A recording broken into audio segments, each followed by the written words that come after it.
Hello बच्चों, welcome back to my channel Aakash nursing academy. तो hope you आप अच्छे होंगे। तो आज हम कुछ स्मॉल टॉपिक पे बात करेंगे, टाइप ऑफ न्यूक्लिक एसिड। जैसे कि आप जानते हैं कि न्यूक्लिक एसिड जो होता है, न्यूक्लियस में जो मटेरियल जो पाए जाते हैं उसको हम न्यूक्लिक एसिड बोलते हैं।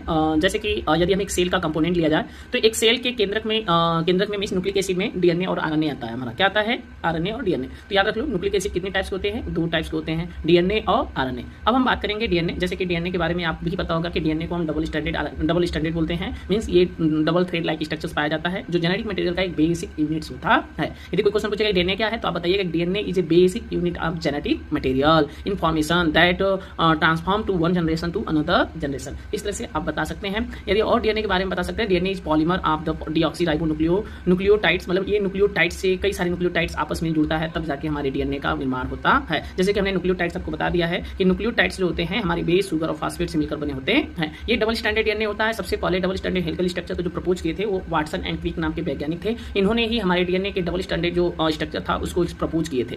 यदि हम बात करें डेक्स्ट्रोरोटेटरी, तो ये लाइट और राइट पोल में डेक्स्ट्रोरोटेटरी शो करता है। अगर हम बात करें आरएनए, तो आरएनए भी एक प्रकार के हमारे राइबोन्यूक्लिक एसिड के रूप में जाना जाता है और ये जनरली 3 to 5 फास्फोडाइस्टर बॉन्ड का निर्माण करता है। साथ में यदि हम बात करें तो सबसे अधिक मात्रा में हमारे सेल में आरएनए पाया जाता है। सबसे अधिक मात्रा में आरएनए का जो कंपोनेंट होता है वो हमारा राइबोसोमल आरएनए होता है। राइबोसोमल जो आरएनए होता है हमारे, आपको पता है कि प्रोटीन फॉर्मेशन में काफी इंपॉर्टेंट भूमिका निभाता है। उसके बाद हमारा मैसेंजर आरएनए होता है और ट्रांसफर आरएनए होता है। तो ये हमारे आरएनए के कंपोनेंट होते हैं, राइबोसोमल आरएनए, ट्रांसफर आरएनए और मैसेंजर आरएनए। राइबोसोमल आरएनए जो होती है प्रोटीन का सिंथेसिस कराती है और सबसे लॉन्गेस्ट हमारे आरएनए होता है और सबसे अधिक मात्रा में राइबोसोमल जो आरएनए होता है मोस्ट एबंडेंट मात्रा में पाया जाता है और सबसे लॉन्गेस्ट जो होता है मैसेंजर आरएनए होता है और स्मॉलेस्ट जो होता है हमारा ट्रांसफर आरएनए होता है। तो ये आरएनए के सब सेगमेंट थे और हमने डीएनए आरएनए में आपको बताया डीएनए के टॉपिक। उम्मीद की होंगी ये छोटी सी। तो जैसे कि अब दोनों में कंसेप्ट क्लियरिटी करें तो कि डीएनए और आरएनए में मेन कंसेप्ट क्या है। तो यदि आपसे कोई क्वेश्चन पूछे तो पहली प्योरिटी आप बताइएगा, डीएनए एक डबल स्टैंडर्ड जेनेटिक मटेरियल्स है और जो आरएनए होता है वो सिंगल स्टैंडर्ड होता है। पहला ये बताएंगे। दूसरा ये बताएंगे कि डीएनए जो होता है, डीएनए कई सारे न्यूक्लियोटाइड का पॉलीमर्स होता है। क्या होता है?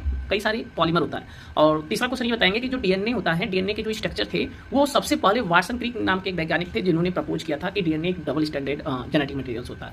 दूसरी चीज़ ये है कि यदि डीएनए का फंक्शन बात करें तो डीएनए एक जेनेटिक मटेरियल्स है जो वंशागत लक्षणों में one generation to another generation में स्थानांतरण होता है। अगर आरएनए का मेन कंसेप्ट बात करें तो आरएनए में सबसे ज्यादा ये क्वेश्चन पूछता है कि ये किसका पॉलीमर होता है। तो ये राइबोन्यूक्लियोटाइड्स का पॉलीमर होता है। किसका न्यूक्लियोटाइड का पॉलीमर होता है? राइबोन्यूक्लियोटाइड्स का पॉलीमर होता है, जो इसमें 3 to 5 फास्फोडाइस्टर बॉन्ड होते हैं और ब्रिज होते हैं जो न्यूक्लियोटाइड आपस में जुड़े होते हैं। मोस्ट अबंडेंट आरएनए की बात करें तो राइबोसोमल आरएनए होता है। लॉन्गेस्ट अगर आरएनए की बात करें तो मैसेंजर आरएनए होता है और सबसे स्मॉलेस्ट की बात करें तो ट्रांसफर आरएनए। तो ये सारे क्वेश्चन यहाँ से बनते हैं, आप होप यू समझ गए होंगे। तो अगर वीडियो अच्छी लगी है तो सब्सक्राइब करना ना भूलें ताकि नेक्स्ट वीडियो में आपको नया टॉपिक ला सकूँ। तो बाय बाय, मिलेंगे नेक्स्ट वीडियो में नेक्स्ट टॉपिक।